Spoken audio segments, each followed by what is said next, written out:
Another day, another basketball stories na naman ang pagkukwentuhan natin.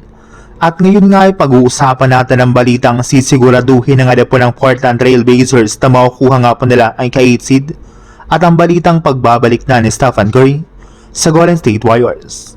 Nagkaroon na naman nga po ang Portland Trail Blazers ng napakahalagang panalo kahapon laban sa Minnesota Timberwolves.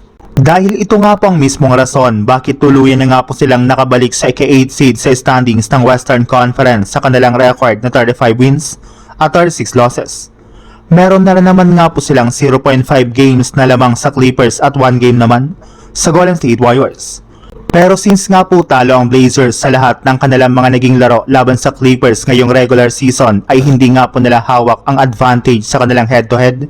Ibig sabihin, hindi pa rin nga po sila pwede magpakampante sa kanilang mga natitirang laro dahil once nga po na tumabla sila dito ng record, ay sila nga po ang babagsak sa standings.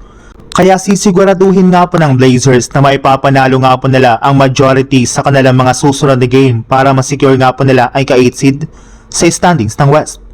Para nga po sa inyong kaalaman, meron na lang naman nga po silang natitirang 11 games ngayong taon sa regular season at 2 beses pa nga po nila ditong kakalabanin ng Clippers. Kaya kailangan na nga po talaga nilang magseryoso sa mga susunod na araw. Sa ibang balita naman, dahil nga po sa sunod-sunod na pagkatalo ng Golden State Warriors ay napako na nga po sila sa ika-10 seed ng Western Conference.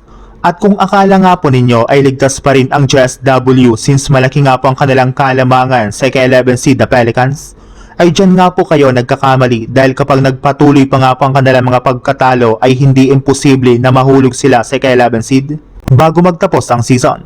Kaya hindi na nga po nakakagulat bakit puro batikos ang natatanggap ngayon ng Golden State Warriors, lalo na ang kanilang mga players. Pero hindi rin naman nga po papayag ang Warriors na hindi sila makapasok sa play-in tournament ngayong taon. Since base nga po sa pinakahuling inilabas na balita ngayong araw, posible na nga po na makapaglaro na si Stephen Curry sa lineup ng Warriors as soon as next week. Hinihintay na lang naman nga po nila na i-reevaluate muli ang kanyang tuhod. Since sa ngayon nga po ay maganda na rin naman ang ipinapakita nga po nito sa kanilang mga ginagawang practice since nakakatakbo at nakakagalaw na nga po ito ng maayos.